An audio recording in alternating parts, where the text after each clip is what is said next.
Есімім Сұлтан, және де бұл менің жұбайым, есімі Сарбиназ.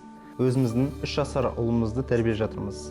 Атасы қойған есімі бар, Али Асқар деген батырымыз.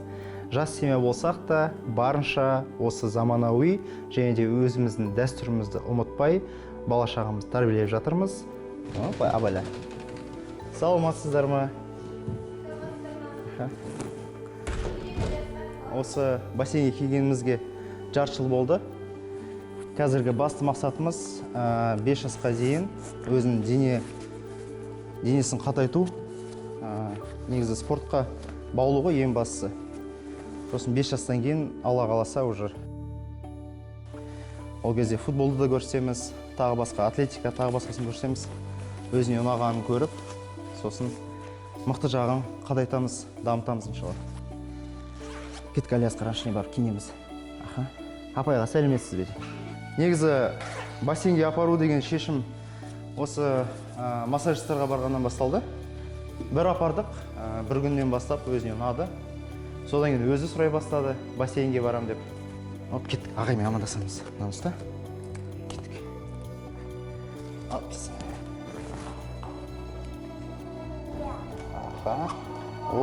Ағай, қара ағай, Али Асқар. Ассалам, қалыңыз қалай? Бұл жерде қазір енді үйренетін заттарын бәрін үйренді. Ең бастысы қажыгелді жаттықтырушысы. Бұл жерде дайын емес екенін біледі өзі. Өзі бір эмоциональный бір связь сақтайды. Соғысы маған өте қатты ұнайды. Мысалы, кейбір кезде бала өзі білмеуі мүмкін қаншалықты мықты екенін, қаншалықты судың ішінде алынатын, бірақ оған сенімділікті беретін жаттықтырушысы ғой біріншіден. Ал бүкіл өмірінде оған сенімділік беретін енді әке-шешесі. Біз келдік.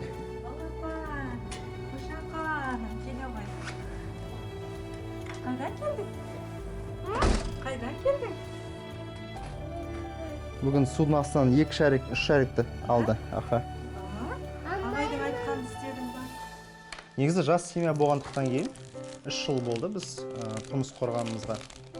Ең біріншіден енді әке-шешеміздің бізге үйреткеткен тәрбиені көрсетеміз. Сосын бұдан бөлек өзіміздің дәстүрлі тәрбиелер бар, мысалы салт дәстүріміздегі бары, солар бар. Тағы да одан басқа бөлмейтіндерімізді уже әртүрлі семинарларға қатысамыз. Али Асқардан былай қоятын үшін. Жұбайым өзі де дамиды, әрқашанда кітаптар оқиды, соған байланысты. Өйткені бала тәрбиесі деген ол жай ғана туып өсіре салу ғана емес. Сол себепті біз үйге келген кезде, мысалы біздің дәстүріміздің ішінде отбасылық 1 сағат бар. 1 сағат тек қана жанұяға бөлеміз. Ол жерде мен де, жұбайым да телефонын өшіреді. Ұлымызбен бірге ойнаймыз. Мен жұбайыма мән берем. Бәріміз бірге немесе фильм көру мүмкінбіз. Аптасына 1 рет кітап оқимыз. Бәріміз бірге отырып алып. Али Асқар түсінбесе де, кітап оқи алмаса да, оның көзінің алдында біз кітап оқу қаншалықты маңызды екенін көрсетеміз. Одан бөлек, мысалы біз жұбайымызбен бірге билеп кету мүмкінбіз. Билейміз, соны көрген бала өзі біздің билеп жүргенімізді көріп, оған қарап өзі бақытты сезінеді. Басты қағида десе де болады, ұл бала болсын, қыз бала болсын, балаларымызға қол көтермейміз. Бұл біздің үйдегі заң. Өйткені бала ол туылғаннан бастап негізі бір тұлға ретінде қарау керек. Әкеден бөлек, ата-анасынан бөлек, оның ортасы өте қатты әсер етеді. Біз 1-2-3 балабақшаны уже ауыстырдық.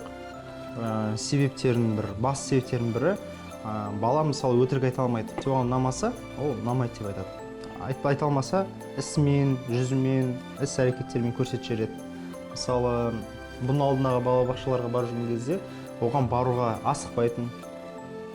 Кейбір кезде демалыс уақытында балабақшаның қасынан естіміз, жай ғана өткен кезде жылап жүрді, бармайын деп. Содан бізге уже сигнал болды. Ал әке-шешеге ең бастысы сол сигналды біле білу. Баланың осындай бір сигнал беріп жатса, значит дұрыс емес. Значит, оны бір анықтап алу керек. Онымен жұмыс істеу керек деп. Сосын басқа балабақшаға бердік. Аллаға шүкір, ол балабақшаға асыға барады. Таңертең тұрған кезде де және де сол жақтан қайтқан кезде де уже күлімсіреп кәдімгідей. 1, 2, 3. 1, 2, 3. Сен жаса, айт. 3. Молодец. Алиаскар кішкентай бала ретінде бізге үйретіп жатқан бір зат. Ол кез келген нәрсеге балаша қуана білу. Бұл өте маңызды. Көбінесе шаруамен, күнделікті тұрмыс-тіршілікпен қатты айналысып, бір ерекше жадырап қуана білуді ұмытып кетеді екенбіз. Және балапанымның тағы бір маған үйреткен нәрсесі, бір нәрсеге ренжісе, бір нәрсеге өзінше бір жыласа, оны тез ұмытып кетеді. Бұл да бір үлкендерге беретін үлкен бір сабақ.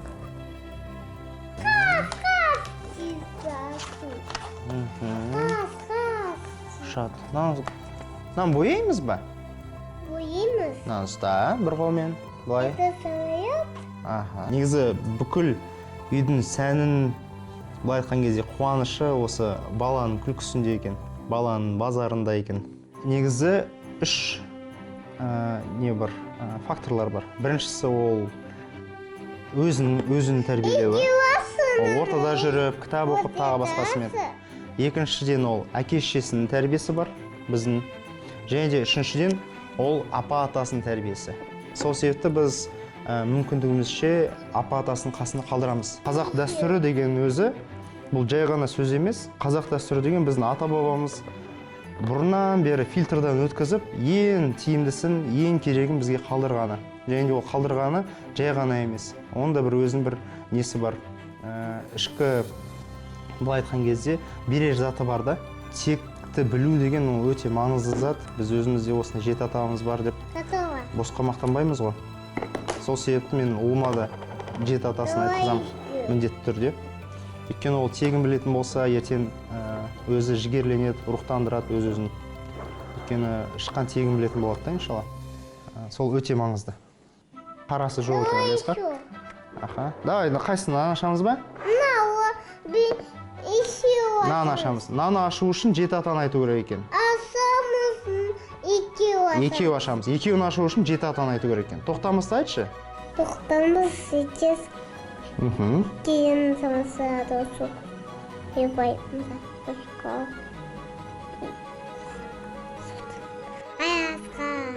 Молодец. Ой.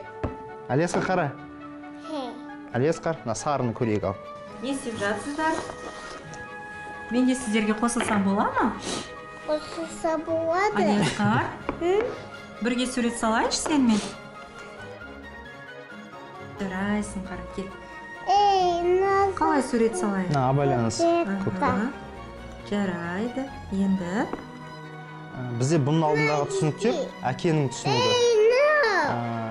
Былай айтқан кезде үйге табысты әкесе болды. Сонымен шектеледі да негізгі бұрынғы формат. Бірақ қазіргі біз түсініп отқанымыздағыдай негізі баланың тәрбиесіне әкенің үлесі өте керек, қажет. Сол себепті әкесі әрқашанда үйде баланың бір несін көрсету керек. Былай айтқан кезде бір тәрбиесін көрсету керек. менің өзімнің жеке қалауым ол әкесінің ұл бала болғандықтан әкесінің қасында көбірек жүрсе, әкесінің істеген істерін қайталаса, әкесінің мінез құлқын көрсе, және сол сияқты әкесінің рухын көрсе, және соны қабылдаса, әкеге қарап бой түзесе, кәдімгі ұл сияқты өссе екен деп өзім қалаймын. Біз байқағанымыз сол, мысалы біздің өз ара қарым-қатынасымыз қандай, соны бала көреді да, соны бір формат ретінде көреді. Біз өзіміздің тұрмыс салтымыздағы жұбайым екеуміз сөйлескеніміздің тағы басқасын ол полностью копировать етеді. Бір несі жоқ. Мысалы сөйлескенінде тағы басқасы. Кішіпейілдігі болсын, түсінікпен қарау болсын барлығы. Сол үшін енді бізде былай айтқан кезде баланы тәрбиелеуден бөлек өзімізді тәрбиелейміз. Өйткені өзіміздегі арқаудың несін түсінеміз да, жауапкершілікті. Аха, келіп басамыз.